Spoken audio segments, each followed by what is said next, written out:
देखिए, व्यक्ति का हार्ट फेल क्यों हो जाता है? तो हार्ट फेल होने की 4 स्टेजेस होती है।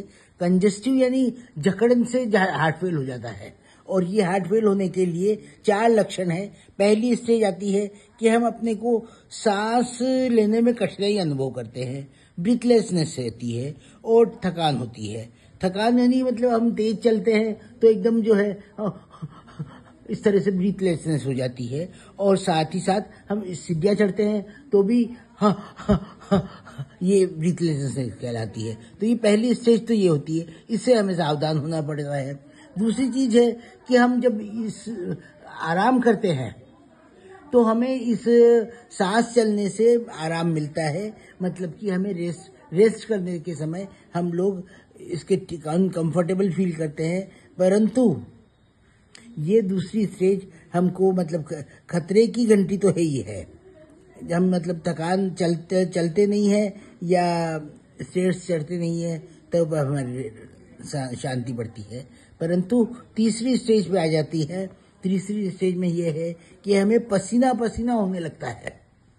देखिए, पसीना पसीना होने लगता है और साथ ही साथ थकान लगती है। थकान की छोटे छोटे टास्क करने में भी, जैसे अब अगर उठ के मतलब पानी पीना है तो भी थकान लगेगी, हमें सोफे से उठना है तो भी थकान लगेगी, और हमें थोड़ा सा रसोई से ड्राइंग रूम में बैठे हैं और रसोई तक जाना है तो भी थकान लगेगी। तो ये तीसरी स्टेज है कि हमारा हार्ट फेल हो जाएगा।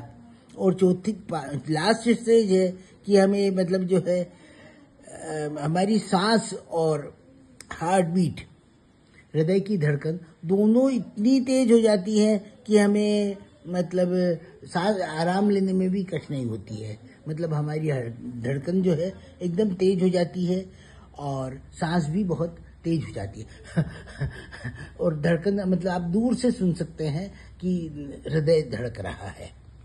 इसी की और सिम्टम्स है कि हम चुप बैठे हैं तो भी थकान लग रही है। बैठना भी अपने आप में पसीना पसीना हो रहा है, और साथ ही साथ मतलब जो है हमारे मन में उत्सुकता, एंजाइटी, मतलब हमें उत्तेजना होती है और पसीना पसीना होता है, जबकि हर समय पसीना पसीना होता रहता है। तो ये एक हमारी हार्ट फेल की एक निशानी है, चौथी स्टेज है। तो हमें ध्यान रखना चाहिए कि हमें पहली स्टेज पे ही जागरूक हो जाए। अगर हमें सीढ़ियाँ चढ़ने में या दौड़ने में एकदम सांस फूलती है तो फिर हम जो है पहले जागरूक बन जाए, हम अपने हार्ट का चेकअप कराएं, हम ईसीजी करवाएं और जानकारी लेवाएं। धन्यवाद। आप जागरूक बने और खुश रहें।